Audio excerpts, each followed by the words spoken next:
Nichukue nafasi hii kumshukuru sana Mheshimiwa Rais wa Jamhuri ya Muungano wa Tanzania ambaye pia ni Amiri Jeshi Mkuu kwa juhudi kubwa ambazo amekuwa akizifanya kuhakikisha kwamba sekta ya afya inaendelea kuimarika siku hadi siku.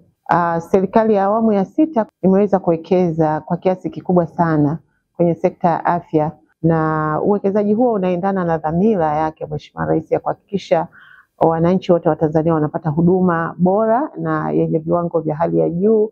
Na kwa kipindi hiki kifupi mmeona taasisi yetu ya JKCI ilivyoweza kufanya vizuri sana katika utoaji wa tiba ya magonjwa ya moyo. Pamoja na kwamba serikali imeendelea na juhudi zake kuwezesha tiba hizo kupatikana. Kwa sasa tuna watoto zaidi ya 1500 ambao wana matatizo ya moyo na wanahitaji kupatiwa tiba ya upasuaji na tiba nyingine.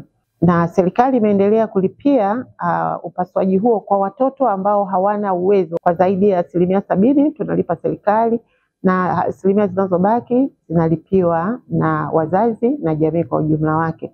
Kwa hiyo kwa kutambua ongezeko la magonjwa hayo yasiyoambukizwa na hasa pia kwa watoto, tunashukuru sana wenzetu wa taasisi ya Baptist Charity, lakini vile vile NMB Bank, lakini kwa kusaidiana na taasisi yetu ya JKCI wamekubaliana kuwa na fundraising dinner ambayo itafanyika tarehe 2 mwezi wa 11 mwaka huu wa 2024 pale Dar es Salaam, ili kuongeza nguvu katika asilimia zile 70 zinazotolewa na serikali, na hasa watoto ambao hawana uwezo, basi JKCI waweze kutoa matibabu hayo na kuokoa maisha ya hawa watoto, lakini kuokoa maisha ya Watanzania, kurudisha furaha kwa familia, kurudisha furaha pia kwa watoto ambao wana tatizo, wamegundulika kuwa na tatizo la moyo.